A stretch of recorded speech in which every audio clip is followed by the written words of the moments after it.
Russian researchers in the late 1940s kept 5 people awake for 15 days, using an experimental gas-based stimulant. They were kept in a sealed environment to carefully monitor their oxygen intake, so the gas didn't kill them, as it was toxic in high concentrations. This was before closed-circuit cameras, so they had only microphones and 5-inch thick glass porthole-sized windows into the chamber to monitor the subjects. What happened in that chamber will make the hairs on your neck rise.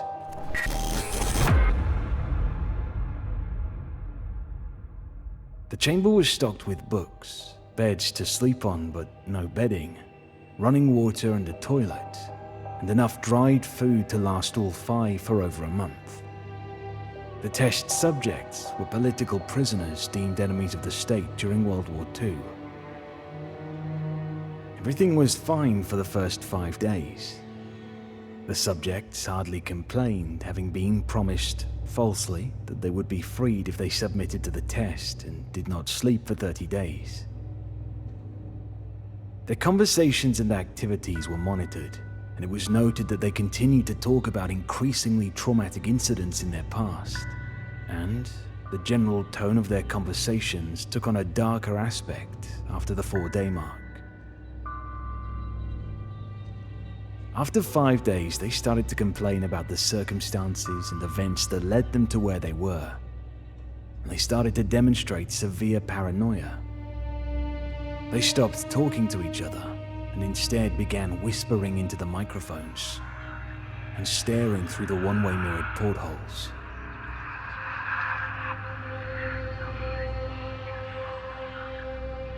They seemed to think they could win the trust of the Russian scientists by turning over their comrades, the other subjects in captivity with them. At first, the researchers suspected this was an effect of the gas itself. After 9 days, the first of them started screaming.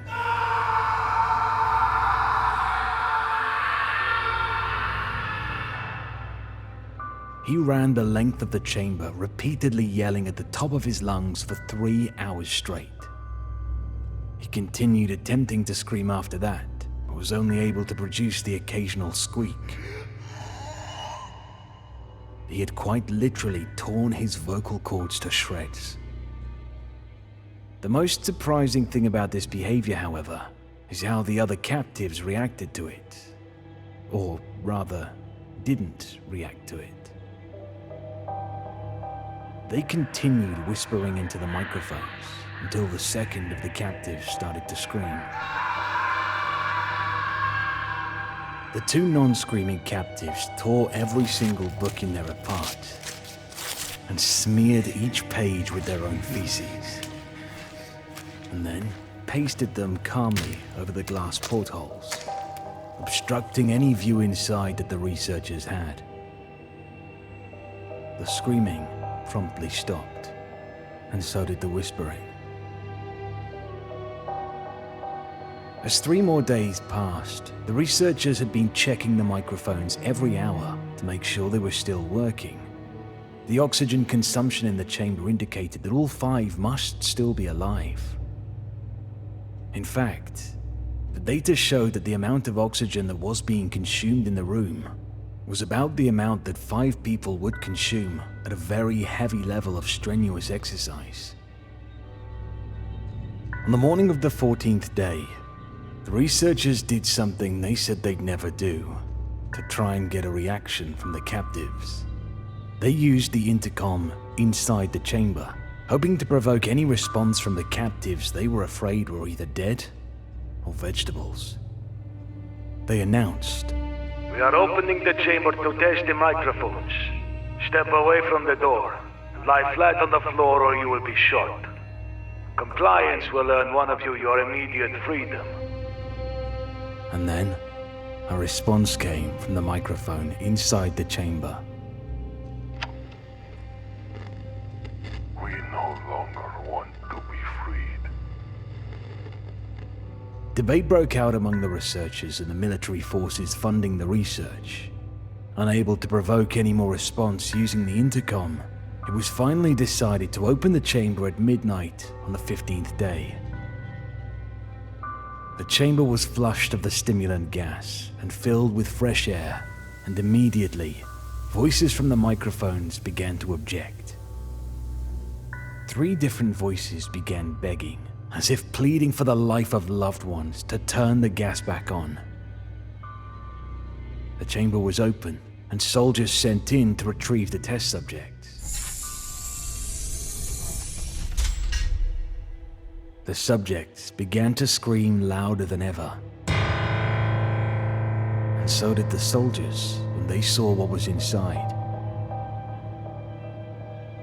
4 of the 5 subjects were still alive, although no one could rightly call the state that any of them were in living.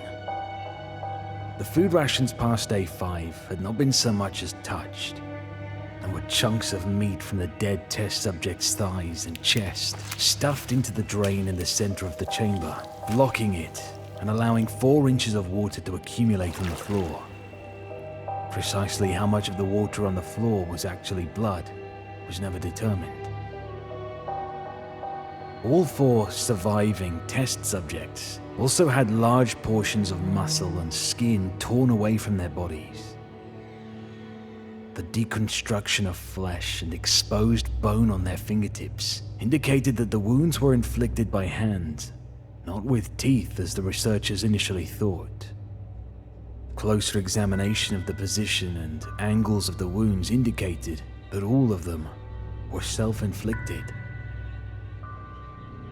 The abdominal organs below the ribcage of all 4 test subjects had been removed, while the heart, lungs, and diaphragm remained in place. The skin and most of the muscles attached to the ribs had been ripped off, exposing the lungs through the ribcage. All the blood vessels and organs remained intact. They had just been taken out and laid on the floor, fanning out around the eviscerated but still living bodies of the subjects. The digestive tract of all 4 could be seen to be working, still digesting food. It quickly became apparent that what they were digesting was their own flesh that they had ripped off and eaten over the course of days. Most of the soldiers were Russian special operatives of the facility, but still, many refused to return to the chamber to remove the test subjects, who continued to scream to be left in the chamber and begged and demanded that the gas be turned back on, lest they fall asleep. To everyone's surprise, the test subjects put up a fierce fight in the process of being removed from the chamber. One of the Russian soldiers died from having his throat ripped out. Another was gravely injured by having his testicles ripped off and an artery in his leg severed by one of the subject's teeth. Another 5 soldiers lost their lives, if you count the ones that committed suicide in the weeks following the incident. In the struggle, one of the 4 living subjects had his spleen ruptured and he bled out almost immediately. The medical researchers attempted to sedate him, but this proved impossible. He was injected with more than 10 times the human dose of a morphine derivative and still fought like a cornered beast, breaking the ribs and arms of one of the doctors. His heart was seen to beat for a full 2 minutes after he had bled out, to the point where there was more air in his vascular system than blood. Even after it stopped, he continued to scream and flail for another 3 minutes, still attacking anyone in reach, just repeating the word "more" over and over, weaker and weaker, until he finally fell silent. The surviving 3 test subjects were heavily restrained and moved to a medical facility. The 2 with intact vocal cords continuously begging for the gas, demanding to be kept awake. The most injured of the 3 was taken to the only surgical operating room that the facility had. In the process of preparing the subject to have his organs placed back within his body, it was found that he was effectively immune to the sedative they had given him to prepare him for the surgery. He fought furiously against the restraints when the anesthetic gas was brought out to put him under. He managed to tear most of the way through a 4-inch wide leather strap on one wrist, even with the weight of a 200-pound soldier holding him down. It took only a little more anesthetic than normal to put him under, and the instant his eyelids fluttered closed, his heart stopped. In the autopsy of the test subject that died on the operating table, it was found that his blood had triple the normal level of oxygen. His muscles that were still attached to his skeleton were badly torn, and he had broken 9 bones in his struggle not to be subdued. Most of them were from the force his own muscles had exerted on them. The second survivor had been the first of the group to start screaming. His vocal cords destroyed, he was unable to beg or object to surgery, and he only reacted by shaking his head violently in disapproval when the anesthetic gas was brought near him.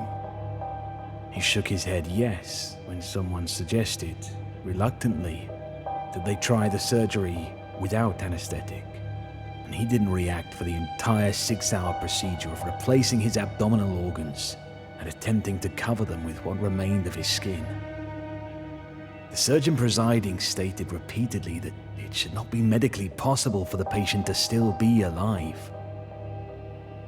One terrified nurse assisting the surgery stated that she had seen the patient's mouth curl into a smile several times whenever his eyes met hers.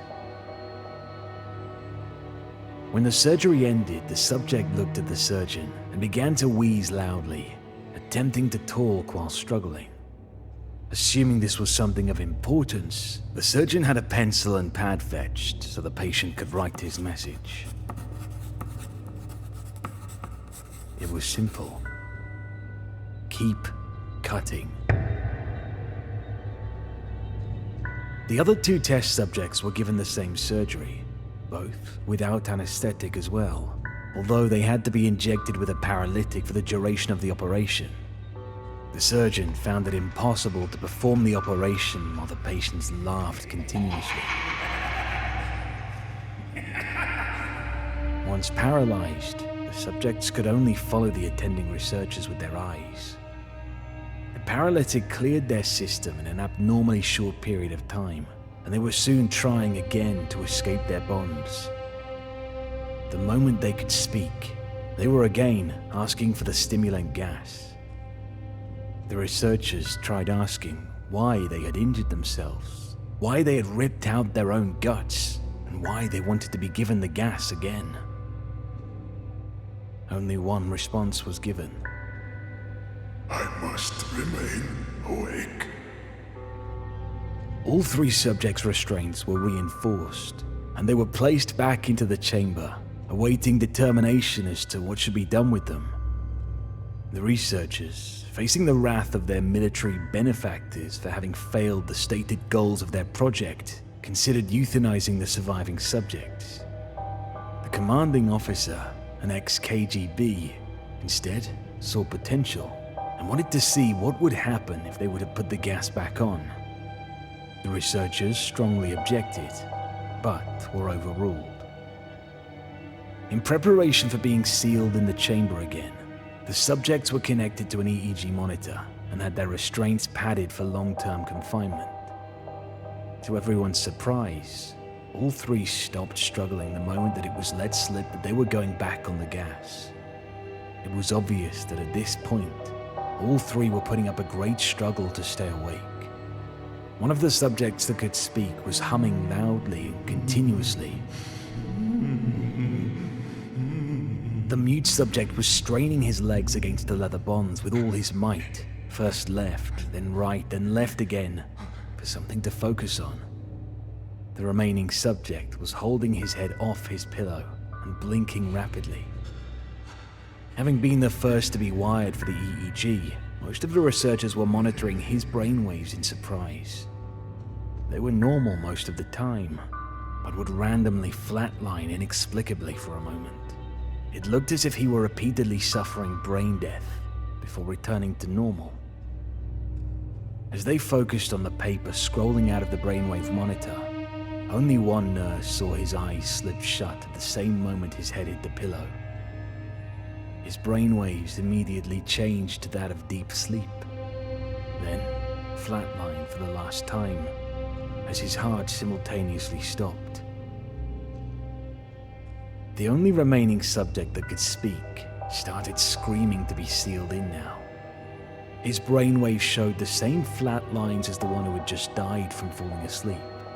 The commander gave the order to seal the chamber with both subjects inside, this time as well as the 3 researchers. One of the named 3 researchers immediately drew his gun and shot the commander point blank between the eyes, then turned the gun on the mute subject and blew his brains out as well. He pointed his gun at the remaining subject, who was still restrained to a bed as the remaining members of the medical and research team fled the room. I won't be locked in here with these things. Not with you, he screamed at the man strapped on the table. What are you? I must know. The subject smiled. Have you forgotten so easily? We are you. We are the madness that lurks within you all, begging to be free at every moment in your deepest animal mind. We are what you hide from in your beds every night.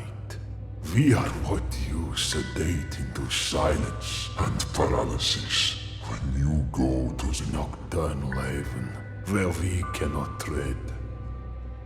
The researcher paused, then aimed at the subject's heart and fired. The EEG flatlined as the subject weakly choked out. So, merely free.